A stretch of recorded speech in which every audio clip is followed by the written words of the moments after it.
they've sort of aligned the justice system with the financial system. What do I mean by that? See, we'll put it this way. If you took the justice system out of this country, it wouldn't run financially, because they've built the prison service, the probation service, all them that branch off the same justice shout. They've built them up that much that if they went, the country would fall. Look how many they employ, how many prison officers, how many families they hold up on them jobs, everything, probation, courts, cells, prisons, all that. Look how many people they employ, right? Now look how many people are being incarcerated now compared to what they was 10 years ago. And there's a reason for that. Why? Because it's a business now. Big business with big momentum. They need, it's like, if you've got 100 people there eating chicken, you need the chicken to keep coming. You can't let it run out because they stop eating chicken. Now, if you haven't got kids entering the system like we did years ago, going into kids' care homes, going into social services shit, going into all that, they wouldn't have jobs. None of them. There'd be no Dyson Hall, there'd be no strawberry fields, there'd be none of this, there'd be none of that. It wouldn't exist. But it exists, and to keep them jobs going, they need to create new customers. So that's what you're seeing. Let's close all these community centres down. Let's build more prisons. That's all they're doing. And all they're doing is they'll probably start recruiting more screws in 4 years' time. Who is making decisions like this? Is what I struggle with all the time when I try and visualise. Okay, yeah, things seem to always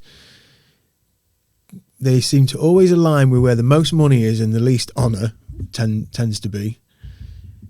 When that's on a commercial level, when it's on a state level, when it's on a, we talk about the prison system, we talk about the war on drugs.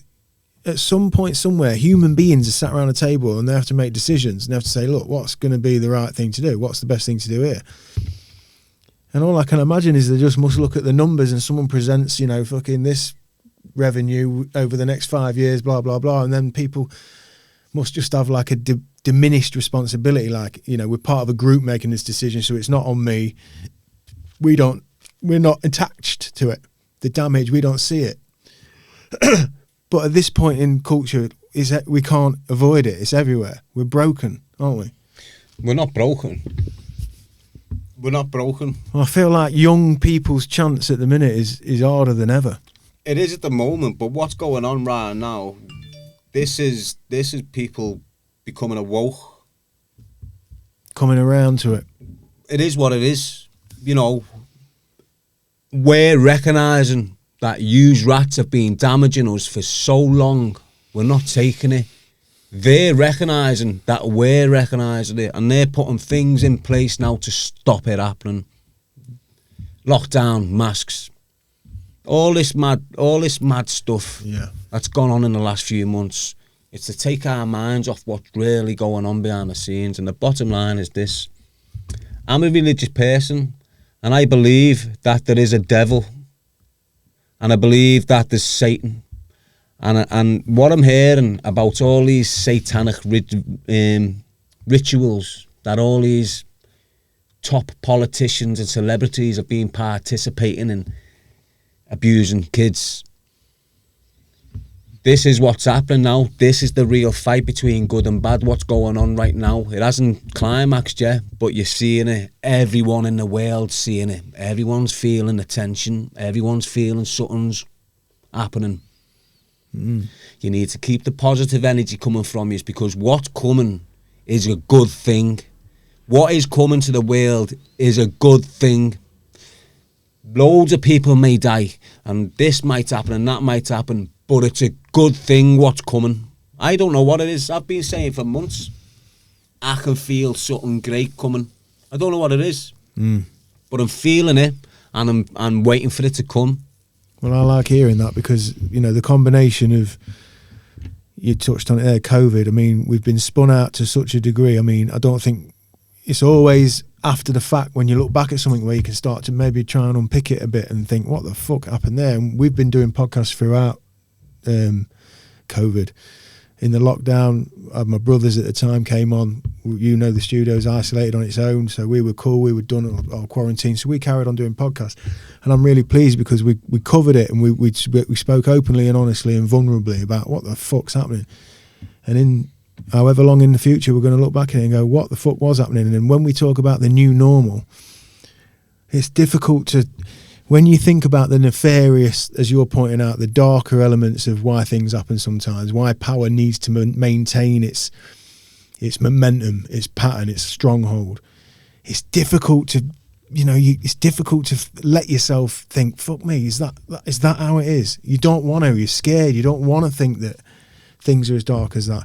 And we put it off and we sort of carry on. But I think in this COVID, this time, everybody is spun out to the point where I don't think anybody, it feels like to me anyway, in the circles I move in, even the people that are quite conservative and quite sort of upstanding about it and taking it seriously and maybe didn't look between the lines or look, just felt like, no, I'm getting a vibe from them even now, like this is confusing. Yeah, there's a virus and some people have got the virus and some people have died and stuff, but like this seems fucking really weird. That's what it's designed to do, confuse. Yeah. And while everyone's confused, they're not concentrating on anything else. They're just confused about what the fuck. Further away. People who used to go out every single day, all of a sudden, were not going out. Do you know what mental damage that does to you? Yeah, it's a massive, massive. And the government know this. They know the impact it's going to have on your mental health. They know the impact it's going to have on your stress levels. They know the impact it's going to have in your family home with domestic violence. They know it all. They knew exactly the repercussions of what they were doing. They knew when we say we're going to do a lockdown, they knew all these things were going to heighten violence towards each other, everyone hating on each other, everyone hating. Just confusion. They know it. Yeah. They want that to happen. That all stems back to unity. You need unity right now because that's what they don't want you to have. They don't want us to be unified. They don't want us to be together. We're stronger together. If the city of Liverpool stood up and went, you know what? We're not having this off yous, cunts. You've been changing laws every 2 months to suit your needs. You've been shuffling money, all your politicians spending money. Now you've been nonsense. Now you've been doing this. It's fucking evident. I know everyone has been saying to themselves, how can a nonce get 2 years for raping that kid 70 times when that armed robber can get 15 years for doing one robbery? It's fucking obvious why. It's saturated with nonsense right through the system. It's going to come out. How are they going to do it? They're just ripping us to pieces so we can't fight as one. So with the Epstein thing then, which is the most high profile paedophilia conversation that's probably ever been had, I would imagine at this point, that I can remember in my lifetime anyway. There's monarchs involved in that. Is this going to unravel something? This is all part of the process, mate. This is what I was saying to you before. This is part of the awakening. I don't know why I'm latching onto this word. I've just seen it somewhere over my years when I've been reading. But it's a feeling though, as well as a word though, isn't it? Got it's a this. feeling. I don't know how other people feel, but I'm guessing there's certain people who are on my sort of energy flow, who are on my sort of mindset, who are getting this feeling of pure, it's like an excited anticipation. It's not a worried one, it's an excited anticipation because we know what's coming and we've been waiting for this. I don't know how long we've been waiting for it, but there's people like me, there's humans like me, with my sort of energy flow, with my type of energy trait, that are getting this feeling. And the more of us that feel it, and the more of us that harness it and embrace it, the more powerful it'll become.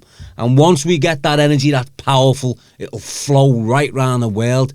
And that's what it's about. If we unify, if we unite and come together, don't let them rip us to pieces. Don't let us argue with each other, different cultures, black v white, Muslim v Christians. Don't let them do it. We're all one race and it's human. And once everyone embraces the fact that we've got a powerful breed above us that's deliberately holding us down because we're the good breed. We're the good breed. We're the good people in this world. They're the bad. And that's what we're only just coming to recognise now. That's all part of the process. What everyone's going through in the world. Everyone's going through in the world. It's gone too far. It's gone too far.